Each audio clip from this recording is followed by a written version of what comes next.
Welcome back to another episode of the Leading Yourself podcast. As you're listening to this, I'm just coming back home after spending 10 unforgettable days in Spain, my home country, the place that holds so many memories and the place that always seems to bring me back to myself. This trip has been more than just a vacation. It's been a reset, a deep exhale, a reminder of the magic that happens when we step away from the hustle of our daily lives and we simply allow ourselves to be. There's something incredibly powerful about returning home, not just physically, but emotionally. The places we grew up, the streets that we once walked without a second thought, the tiny familiar details that awaken all memories. These things remind us of who we are and where we come from. And today, I want to reflect on something that this trip has reminded me of: the power of presence, how we can slow down and be fully in the moment,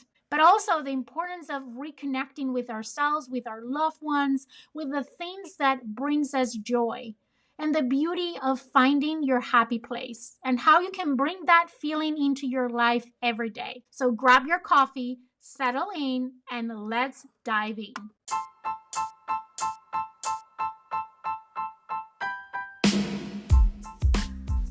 Welcome to the Leading Yourself podcast. This is your host, Carolina de Arriba. I'm an HR professional, health and fitness coach, wife, mom, and above all things, a goal-getter. In this podcast, we're going to be digging into all things leadership, professional and career development, habits, and relationships. This is a podcast for those who want to become the best version of themselves. Those who have big dreams and are willing to embrace the journey and put in the work to achieve them. My goal is to share with you the tools, tips, and tricks to help you in your journey. So let's dig into today's episode.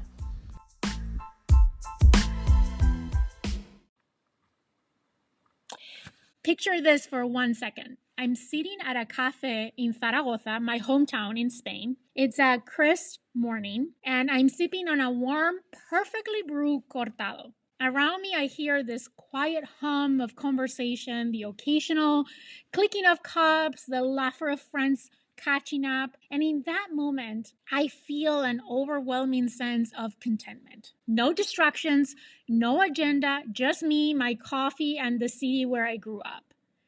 And it made me realize something. When was the last time that you had a moment like that? A moment where you weren't thinking about your to-do list or what's next or all the things that demand your attention. It made me wonder, how often do we go through life carrying a weight that we don't even recognize?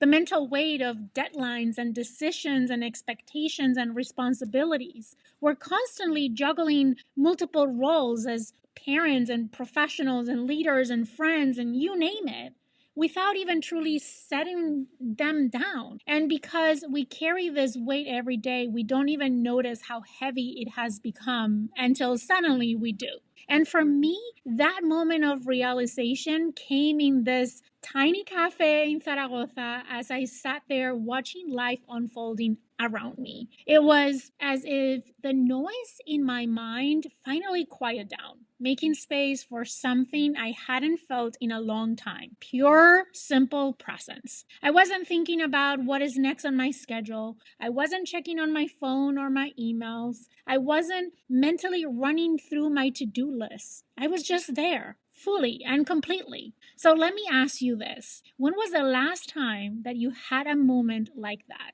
A moment where you weren't thinking about what comes next, or what needs to get done, or how many unread messages or emails are waiting for you. When was the last time you allow yourself to just be? Too often we live life in this fast forward mode, always planning, always moving, always checking the next box. But what if the richest moments aren't the ones we schedule? What if they're the ones we simply allow ourselves to experience? These are the questions that hit me as I was sitting there sipping on my perfectly brewed cortado. And if you know me, you know I love coffee and I love cortado. And I had so many cortados when I was at Spain, I lost count. The moments I'm talking about are moments where we listen deeply without thinking about what we'll say next. The moments that we laugh until our stomach hurts. The moments that we lose track of time in the best way possible. The moments we feel the sun in our face without rushing to the next thing. The moments that we let a conversation meander without needing it to be productive. These moments happen when you stop doing and you start being. These moments don't ask anything of us. They don't require planning. They don't demand any kind of effort. They just ask us to be present enough to notice them. And yet, in the busyness of daily life, we so often let them slip and be unnoticed. And that's exactly what this trip has been for me. A deep reminder that sometimes the best way to reconnect is to first disconnect. Let me repeat that one more time. The best way to reconnect is to first disconnect. This is what coming home has reminded me of. Not just the home I grew up in, but the feeling of home within myself. Because home isn't just a place, it's a feeling. It's that deep exhale when you realize you don't have to be anything other than who you are. It's the comfort of familiarity, the joy of slowing down, the peace of knowing that right here, right now, you're exactly where you need to be. And sometimes we need to step away from the rush and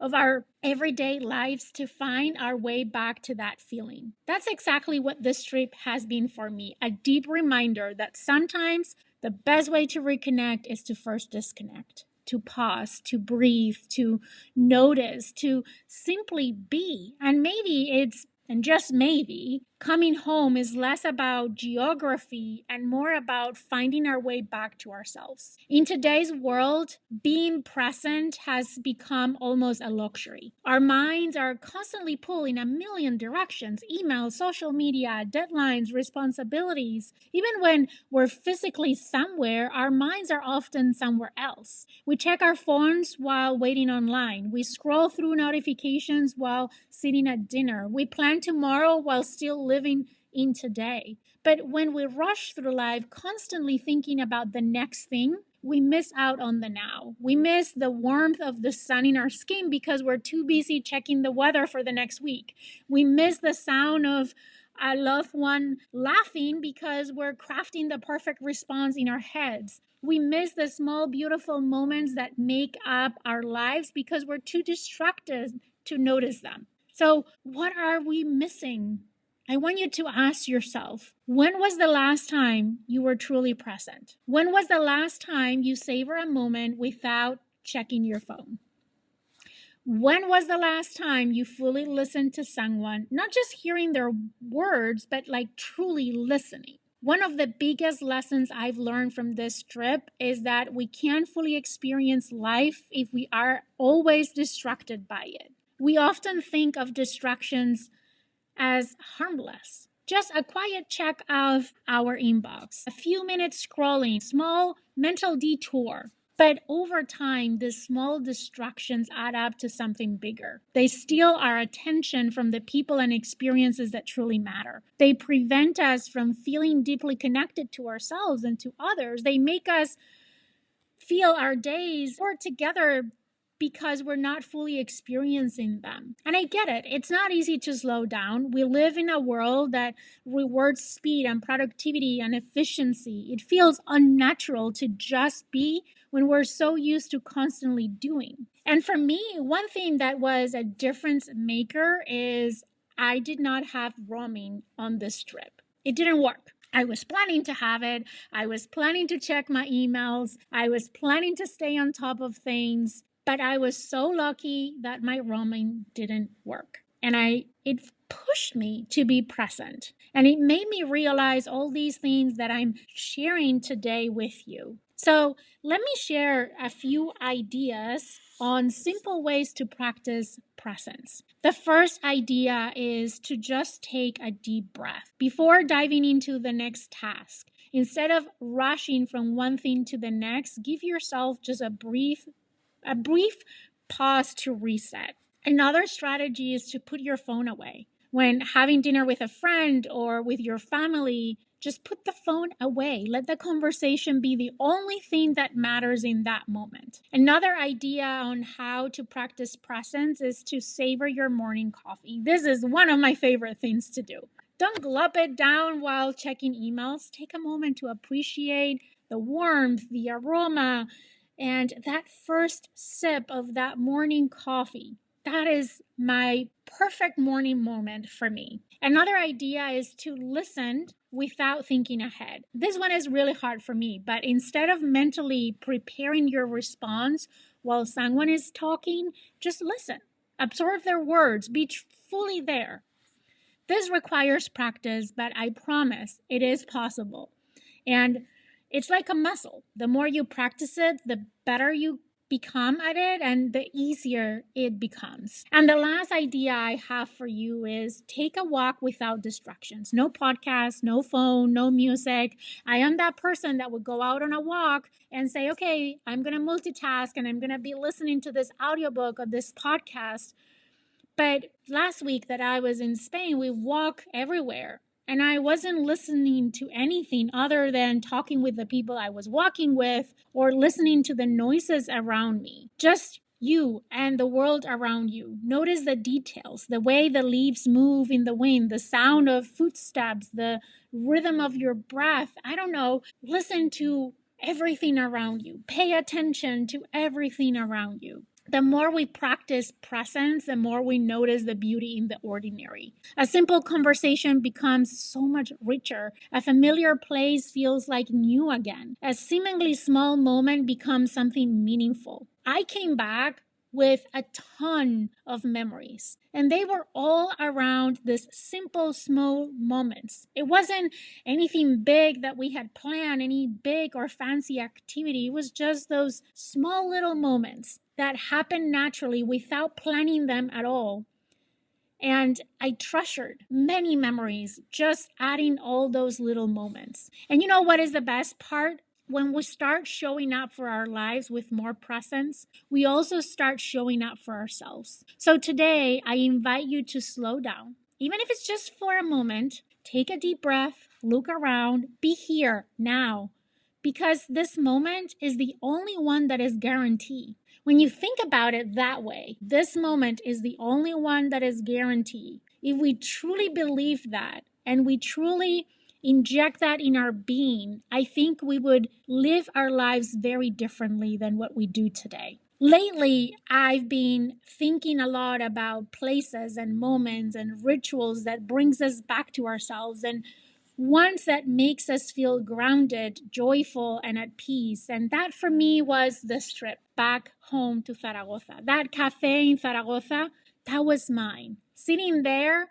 cortado in hand, with no rush and no agenda, I felt a deep sense of home. Not just a physical sense, but an emotional one. But here's the thing, your happy place doesn't have to be a physical location. It can be a feeling, a ritual, a state of mind. Where do you feel most yourself? Maybe for you is that cozy reading nook where you can curl up with your favorite book and get lost in another world. Maybe is the first sip of coffee in the morning, that quiet moment before the world wakes up. Or maybe for you is a long walk in nature where everything slows down and the only soundtrack is the sound of the leaves. Or maybe for you is a playlist that instantly lifts your mood. That one song that makes you want to dance and sing and simply smile. Or maybe is journaling in the stillness of the morning or at night before going to bed, pouring your thoughts into the page before the day begins or as the day ends. Or maybe is a hug from someone that you love. The kind that lasts a little longer and reminds you you're exactly where you need to be. Your happy place, let me tell you this, is closer than you think. The beautiful thing about happy places is that they aren't just about where you are, they're about how you feel. And the best part, you don't have to wait for a vacation or a special occasion or the perfect moment to experience them. You can create them every single day. Happiness isn't just found in big moments. It's woven into the small everyday choices that we make to nurture ourselves. So let me ask you, Where is your happy place? When was the last time that you visited it? And if it's been a while, how can you bring a little bit of the joy into your life this week? For me, I've been preparing cortados every single morning and enjoying it in peace and quiet. And when I close my eyes and I sip on my cortado, I picture myself going back to that tiny cafe in Zaragoza and reliving that moment, that wake up call. That is my happy place. At the end of the day, what I've learned is that joy isn't something that we chase, it's something that we choose. So, I have a little challenge for you this week.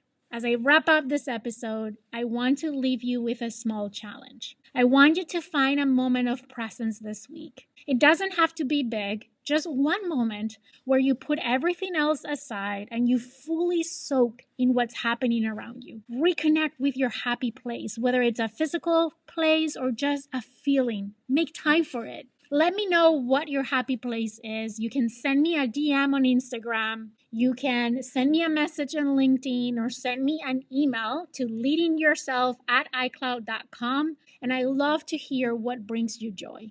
Because at the end of the day, life isn't waiting for the perfect time. It's happening right now. So let's not miss it.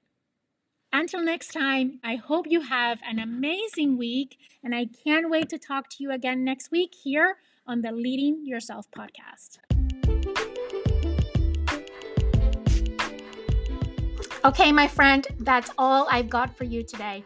But before you go, 2 quick reminders. Number 1, if we're not already friends on Instagram, let's get connected. You can find me as Leading Yourself Podcast. Number 2, make sure you're subscribed to the podcast so you never miss an episode. Thank you so much for joining me today. I am incredibly grateful that you're in this journey with me. I want to leave you with one last thought. I want to remind you that you're destined for more and that every step that you take brings you closer to becoming that best version of yourself. Embrace each day as a chance to learn, grow, and chase your dreams. The world needs you to shine brightly, so go out and show up fully and authentically. Take care, and I'll see you next time.